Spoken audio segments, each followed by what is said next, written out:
जिस बेदारी से हाथ उठा रहे हैं ना, उस बेदारी से जरा आवाज भी निकालें, आवाज भी निकालें। इंशाअल्लाह अब निकलेगी। मैं अगला शेर पढ़ने लगा हूं। आला हज़रत फरमाते हैं तेरी नस्ल पाक में है, जिए सलामत रहे, तेरी नस्ल पाक में है। आप क्यों नहीं बोल रहे मेरे भाई? कोई सदमा लगाए, टेंशन है कोई? उनका नाम लो, खुदा सारी टेंशन खत्म कर देगा, टेंशन खत्म कर देगा। तेरी नस्ल पाक में है, बच्चा बच्चा नूर का, तू है ऐने नूर, तेरा तेरा तेरा सब घराना नूर का। पीछे वाले नहीं बोल रहे, मैं पहले बता दूं, मैं नहीं जानता किस खानदान से ताल्लुक रखते हो, लेकिन मैं इतना जानता हूं इस महफिल में मुझे कोई भी शिमरे लड़ीन वाला नहीं चाहिए, मुझे जितने भी चाहिए करबला वाले, हुसैन वाले चाहिए। नारे तकबीर, जरा बेदारी के साथ नारे तकबीर, नारे रिसालत, शोहदाए करबला। एक नारा मैं भी लगा लूं और टेस्ट कर लूं, फिर सफर का आगाज करूं, बोल दूं, जवाब मिलेगा। इश्क मोहब्बत, इश्क मोहब्बत, इश्क मोहब्बत, इश्क मोहब्बत। ये आगे वाले हज़रत जवाब दे रहे हैं। याद रखिएगा, मैं आज गवाह नहीं हूं, हुजूर के बेटे गवाह, हुजूर के बेटे गवाह, और हम निस्बत वाले लोग हैं, निस्बत वाले लोग हैं, हम तो सीधी बात करते हैं। ये निस्बत का हुनर इमाम अहमद रजा ने सिखाया है, हमें उन्होंने अता की है। मैं तो कहता हूँ आज सैयदजादे सामने बैठे तो इन्हें गवाह बनाना है, इनकी गवाही से क्या होगा? तेरी सरकार में लाता है रजा उसको शब। सुभान अल्लाह, सुभान अल्लाह, वाह वाह वाह। मेरी समझ में बहुत काबिल लोग नहीं आते, इतने काबिल लोग के जन्नत के जो ठेकेदार बने बैठे रहते हैं। मुझे तो वो शख्स समझ में आया जिसे दुनिया इमाम अहमद रजा कहती है। इमाम अहमद रजा जिस जात को कहा जाता है, हाँ, जिस जात को इमाम अहमद रजा कहा जाता है, सरकार मुफ्ती आज़म हिंद जो इस जमीन पे तशरीफ लाए हैं, ये वो जमीन है जिस जमीन पे सरकार मुफ्ती आज़म हिंद भी आए हैं, सरकार ताजुल शरिया भी तशरीफ लाए हैं, है ना? मैं बात करने लगा हूं, अल्लाह करे बर्दाश्त कर लें, समझा दूं मैं आपको। सरकार मुफ्ती आज़म हिंद के विसाल का वक्त आया, कहने लगे तुम में कोई सैयदजादा है? किसकी बात कर रहा हूँ? मुफ्ती आज़म अलैहिस्सलाम, तुम्हारे बीच कोई सैयदजादा है? कहा हुजूर क्यों? कहा मुझे बताओ ना कौन है? शहजादा आगे बड़ा, हुजूर मैं हूँ। फरमाने लगे आप खिदमत ना करें, आप तो मखदूम हैं, आप मखदूम हैं। यही बात मेरे इमाम ने कही थी जब पालकी में बैठ के जा रहे थे, फरमाया था पालकी नीचे रख दो। कहा क्यों? कहा मुझे तुम्हारे वजूद से आले रसूल की खुशबू आ रही है। लोग आज दावे किए करते, कोई इनकी गली में नंगे पैर टहलेगा, कोई सर झुका के चलेगा। मैं सैयदों से प्यार करता हूँ, मैं कहता हूँ खुदा की कसम लाओ ना कोई अहमद रजा जैसा प्यार करने वाला, लाओ कोई मुफ्ती आज़म जैसा प्यार करने वाला, कोई ऐसा प्यार करने वाला ला के दिखा दो। खुदा की कसम जमाने में दावे किए हैं, लेकिन मेरे इमाम के जैसा आशिक ला के दिखाओ। आपने क्या कहा था? मुझे किसी के वजूद से सैयद की खुशबू आ रही है। मैं आपसे पूछना चाहता हूँ, गुलाब को वो पहचानता है जिसने गुलाब सूंघा होता है, चमेली की खुशबू को वो जानेगा जिसने चमेली को सूंघा होगा, चंपा को वो जानेगा जिसने चंपा को सूंघा होगा, मुस्को अंबर को वो जानेगा जिसने मुस्को सूंघी होगी, सैयद को वो पहचानेगा जिसने मुस्तफा को सूंघा होगा, जिसने मदीने वाले को सूंघा होगा। मेरे इमाम ने कहा था तुम्हारे वजूद से मुस्तफा के लहू की खुशबू आती है।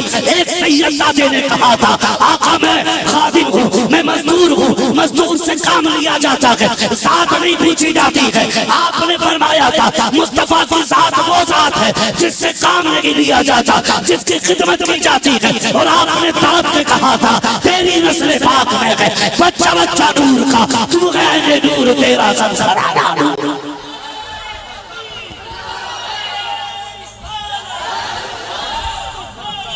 नारे तकबीर, नारे रिसालत, नारे हैदरी, मकामे अहले बैत, मकामे अहले बैत, अज़मते सादाते किराम, खानकाहे रब्बानिया, ज़िक्रे शुहदाए करबला। सुभान अल्लाह। एक और इजाफा करें इसमें, मसलके आला हज़रत, जिसे इख्तिलाफ खड़े होकर बात कर ले भी, टोक तो टोक बात होनी है यही, इख्तलाफ ना हो तो फिर नारा लगना चाहिए, इश्क मोहब्बत इश्क मोहब्बत।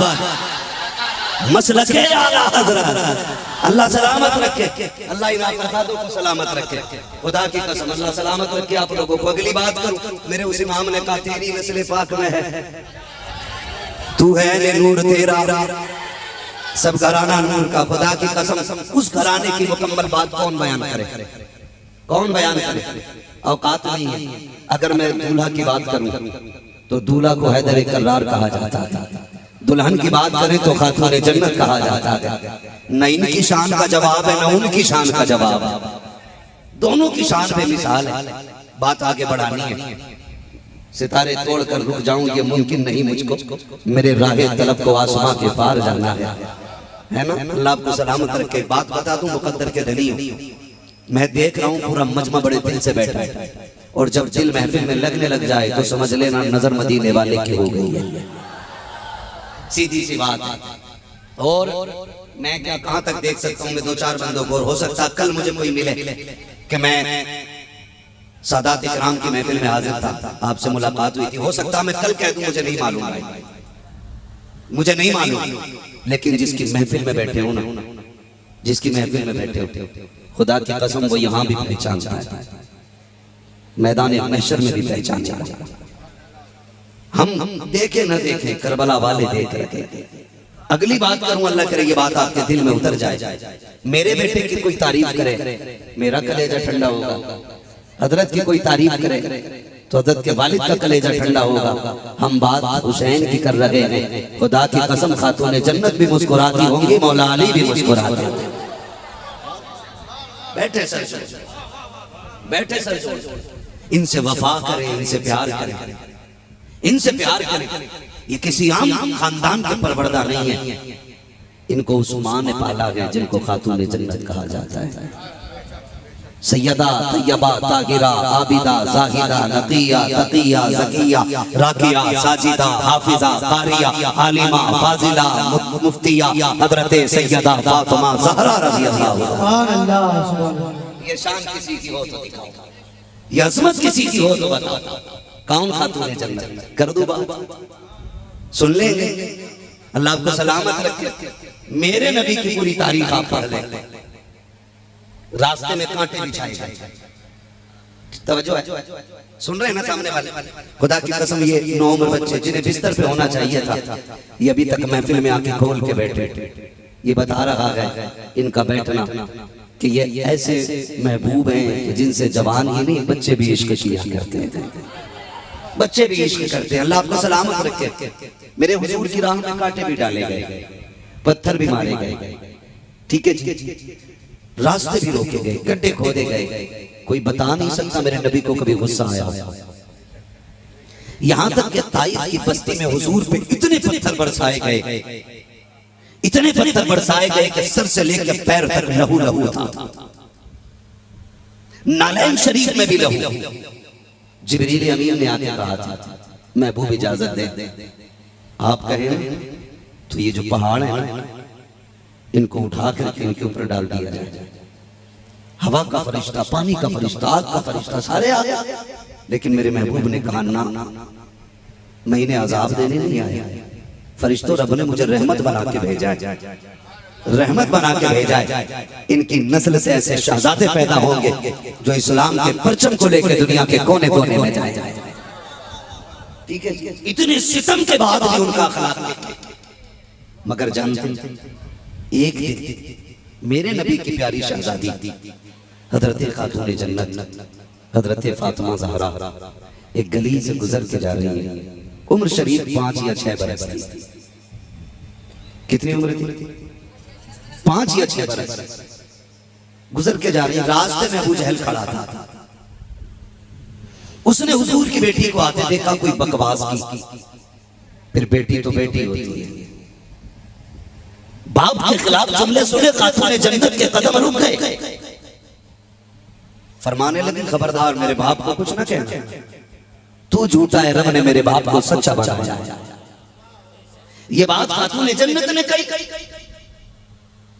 जब इतना कहा ना तो अबू जहल अपने यारों के साथ खड़ा था, उसे आ गया गुस्सा, उसने अपनी बेइज्जती महसूस की, अपनी कायली मिटाने के लिए आगे बढ़ा और नबी की बेटी के थप्पड़ मार दिया।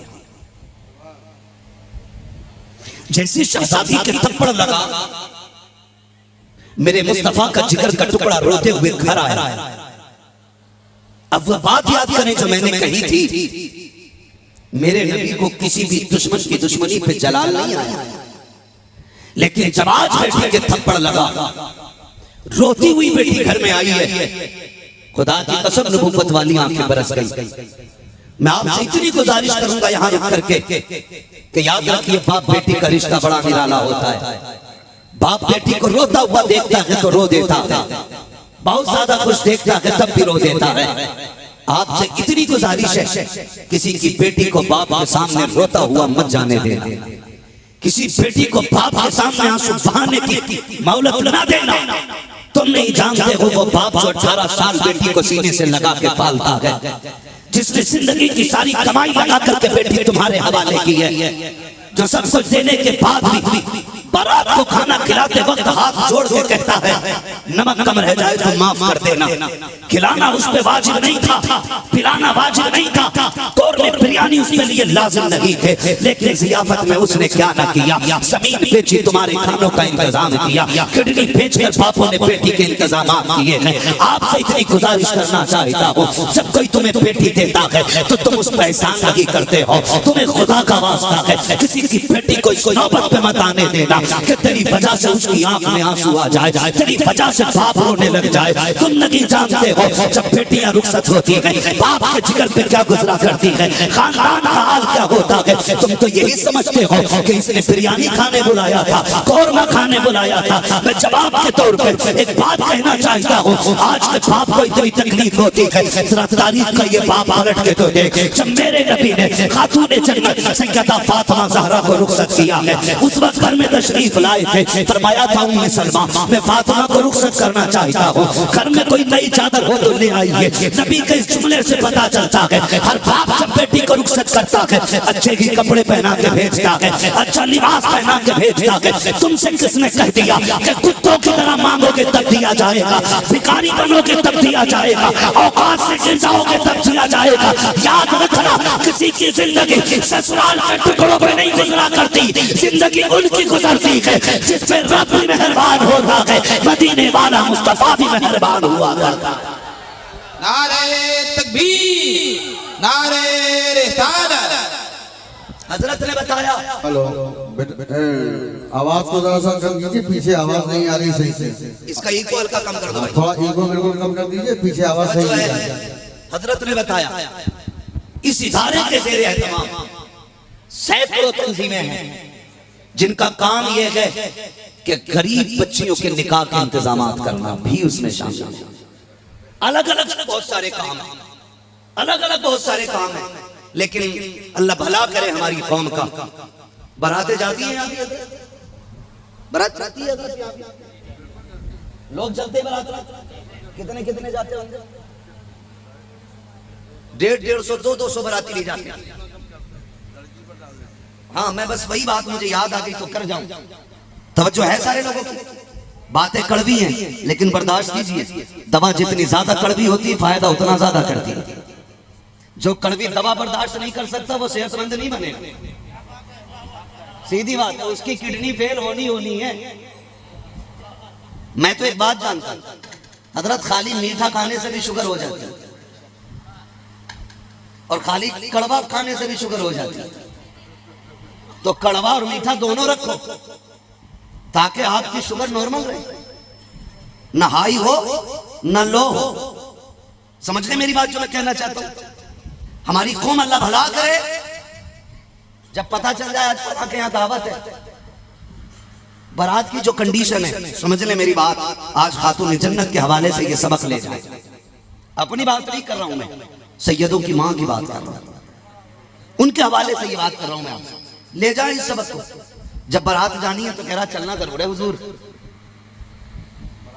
लोग कम रह गए तो जरा बात थोड़ी सी घट जाएगी, बेइज्जती हो जाएगी, जाना जरूर है। सुबह से शाम तक हाथ जोड़ रहा है, चलियो बेटे की बारात में, चलियो बेटे की बारात में। और वहां जाके आस्तीन चढ़ा के खड़ा, टेबल लगे खाने के, पूछ रहा नमक ठीक है, हड्डी तो नहीं आ रही है, क्यों? इंसान नहीं बगले लेके आया, बोटी भी तुझे साइज की चाहिए। हाँ, अपने आप को शहजाद हमान समझ बैठता क्योंकि बेटे वाला है। तुझे नहीं पता रब्बे नियाज है, भूल गया तू? अल्लाह कादिर मुतलक है। अगर सेरे पहनाने वाला वो है तो कफन पहनाने वाला भी वही है। बेशक बेशक। लिमिट में रहे, औकात में। देर नहीं लगती है, 2 मिनट में उठा के तख्ते से तख्ते पर डाल देता है। तुमने नहीं देखा तो देखो, कितने लोग दूल्हा बन के निकले और कफन में लिपट के आए हैं। वो कादिर मुतलक है। खड़े होके कह रहे सब ठीक है, तो कुछ बेगैरत हराम के खाने वाले, थाली के टुकड़े तोड़ने वाले, फ्री की मिल जाए तो आधी खा के आधी फेंकने वाले, अपने घर में छींचड़े तक संभाल के खाने वाले, जब ये लोग अपने घर 250 ग्राम गोश्त लाते हैं और बीवी कुछ कंधा छुटा कर फेंक दे, सर पे चढ़ जाता, पता है 200 रुपए किलो मिला है। इन्हें कहते हैं हरामखोर, जो फ्री की फेंका करते हैं और अपने आगे के चीचड़े भी खाया करते हैं। बाप खड़े होके कोने में खड़ा है, कहता मालिक इज्जत बचा लेना, अगर एक बराती भूखा रह गया ताने पूरी जिंदगी बेटी को मिलेंगे, अगर रोटी कम पड़ गई मेरी बेटी पूरी जिंदगी ससुराल में रह नहीं पाएगी। इतने कम बाप को लागे होते हैं, इतनी टेंशन में बाप डूबा होता है, लेकिन इतने में कुछ बेगैरत उठते हैं, नाक तक खाते हैं, पहले नाक तक, उसके बाद कहते हैं कि सब कुछ ठीक था, नमक ज्यादा था, सब कुछ ठीक था, मिर्च की रह गई थी, थोड़ा तेल बढ़ा देते अच्छा होता।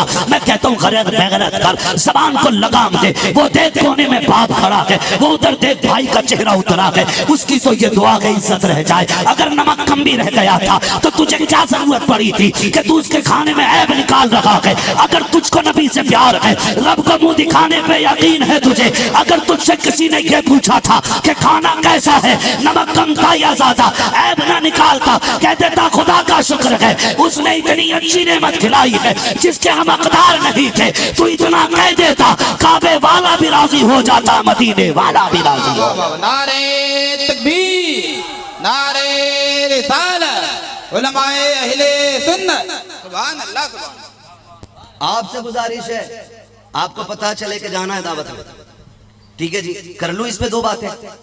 आपको पता चले कोई लड़की को रुखसत कर रहा है और जाना जरूरी है, तो आधी रोटी घर खा के जाओ, आधा खाना बेटी वाले के दस्तरखान पे खाओ। अगर तेरे आधे खाने की वजह से किसी गरीब की इज्जत बच गई ना, अल्लाह अपने करम की चादर में छुपा के तेरी कयामत में इज्जत बचा देगा। करो ये मिजाज अपना। लेकिन अल्लाह खैर फरमाए, दावत एक ही होती है तो 3 टंके जा रहे मोटरसाइकिल, वो तो जगह नहीं होती। हजरत सैयद साहब चला, वरना 4 बैठ जाए, 4 बैठ जाए, भर भर के जा रहे। तो भाई जितनों की दावत है उतनी ही जाए, बिना दावत के जाना चाहिए? बोले हैं नहीं जाना चाहिए ना? कितने भी पक्का यार हो के चल भाई आज तो स्टैंडिंग में है, कह दे भाई जा, हमें कयामत की स्टैंडिंग से डर लगता है, रब के आगे खड़ा होना है, तू जा, हमारी दावत नहीं, हमारी दावत नहीं। बारात में घेर घेर के लेके जा रहे हैं और वलीमे में कह रहे हजरत मैंने बड़ा ख्याल रखा, मैंने किसी अमीर को नहीं बुलाया, एक इमाम बुलाए थे, 3 यतीम बुलाए थे, वलीमा 4 लोगों में निपटा लिया। यही है ना? कह रहा है एक इमाम बुलाया था और 4 यतीम, 3 यतीम आए थे, 4 लोग हो गए। अल्लाह का शुक्र है बड़ी इज्जत से वलीमा निपट गया। हाँ, खुद भी मिस्कीन ही है, गरीब बता रहा, कह रहा एक इमाम भी लाया, तो इमाम भी यतीम है क्या? मिस्कीन है, यतीम, क्या गए इमाम? हजरत सही बात तो ये, हमारी कौम इमाम को उस वक्त तक कपड़े नहीं बनाती जब तक अम्मा मर न जाए। जब अब्बा जनाजे में लेट जाता फिर इमाम के लिए जोड़ा लेके आता, अल्लाह अल्लाह, और पूरा तेल कंगा शीशा सब लेके आएगा। क्या? क्यों? कि अब्बा को इसाले सवाब करना है। इमाम पे नजर क्यों गई? क्या हम गरीब ढूंढ रहे थे, कोई मिला ही नहीं, हमने सोचा कपड़े इमाम को ही बना दे। तो भाई जब तुझे इतनी गरीब ढूंढना था तो शीशे के आगे खुद खड़ा हो जाता, तुझसे बड़ा मोहताज कौन है? सिर्फ 40वें पे कपड़े बनाते हो। अल्लाह तौफीक दे कभी बेटे के वलीमे पे कपड़े बना, कभी अकीके पे कपड़े बना, कभी बच्चों की सुन्नत कराए तो कपड़े बना। उस वक्त कहता नहीं स्टैंडर्ड लोग आएंगे। स्टैंडर्ड कहते हैं किसे हो यार? कौन स्टैंडर्ड है? का जिसके अच्छे कपड़े हो ना वो स्टैंडर्ड होता है। यह मौलवी तो 60 रुपए मीटर का पहनता है, जो आगे वाले टेबल पे बैठे उसका 12,000 का तो कोट था, 6,000 के जूते थे, 12,000 का चश्मा था, वो भी आईपी है जी, वही भी आईपी है। मैंने कहा ये तूने मैयार बनाया, एक मैयार मेरे नबी ने दिया है। आका आप बताएं स्टैंडर्ड कौन होता? मेरा नबी फरमाता खैरुकुम मन तअल्लमल कुरान व अल्लमा। कीमती कपड़ों वाला, कीमती कपड़ों वाला स्टैंडर्ड नहीं, बेहतरीन जूते वाला स्टैंडर्ड नहीं, आलीशान कपड़े पहन करके बेहतरीन गाड़ी से उतरने वाला स्टैंडर्ड नहीं। कौन है आका? फरमाया जो कुरान पढ़ता है पढ़ाता है वो सबसे स्टैंडर्ड होता है। जितना बड़ा लफंगा उतने बड़े टेबल पे बैठा है, जितना बड़ा गुंडा उतना आगे बैठा है।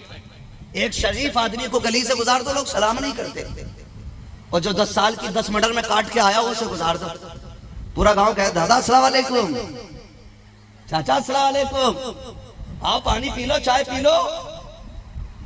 चाय इसी डर से कह रहा कहीं खून न पी ले। और किसी शरीफ को निकालता हूं, अरे हाफिज जी है, मुल्ला जी है, ये हमारी कौम ने मैयार बनाया, ये समझा हमारी कौम ने। समझे जरा, जो कौम अपने रहनुमा की इज्जत नहीं करती ना, वो कौम तारीख के तले कुचल दी जाती है। अगर इज्जत चाहते हो अपने रहनुमाओं की इज्जत करो। तो कह रहा कि 4 गली, एक यतीम था, चौथे इमाम थे, 5 में मैं था और घर के बच्चे थे। ये कंडीशन हमारी है, इससे औकात पता चल जाती है। और रिश्ते भी देखभाल के किया करो। लड़का कैसा होना चाहिए? मिंबर वाले छोड़ के नीचे वाले बताएं, लड़का कैसा होना चाहिए?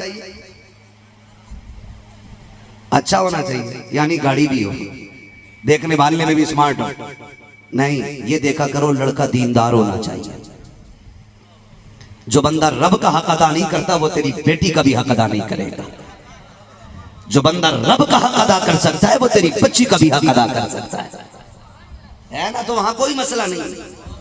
कह रहा रिश्ता ऐसी जगह करना जिसकी नाल में धुएं निकलते हो, ताकि पहुंचू तो रास्ते खाली हो जाए। फला का दामाद आया, दामाद आया फला का, इतना बड़ा गुंडा दामाद देखा, उसने 6 महीने बाद बंदूक की नाल ससुर की तरफ कर दी। अब ससुर भागे भागे, बाबा पीर साहब ताबीज दे दो, दामाद बंदूक मेरी तरफ लेकर आया। ढूंढा तो तू नहीं था ना गुंडा, तो पहली गोली तेरे लगनी चाहिए। अब ताबीज से कुछ नहीं हो सकता, दीनदार तलाश करा कर, पैसे वाला नहीं। अगर मेरे नबी पैसा वाला दामाद ढूंढते ना तो कभी बेटी का हाथ मौलाए कायनात के हाथ में ना देते। अगर मेरे नबी पैसे वाला दामाद ढूंढते तो अली के हाथ में हाथ नहीं जाता। मेरे नबी ने अली के हाथ में हाथ दे के बेटी के बता दिया, अगर बेटा रोज की कमाने वाला दामाद हो तो बेटी उसे दे देना, इसलिए कि भूख के साथ तो जिंदगी गुजर सकती है, लेकिन रब की नाराजगी के साथ आखिरत की जिंदगी नहीं गुजर सकती।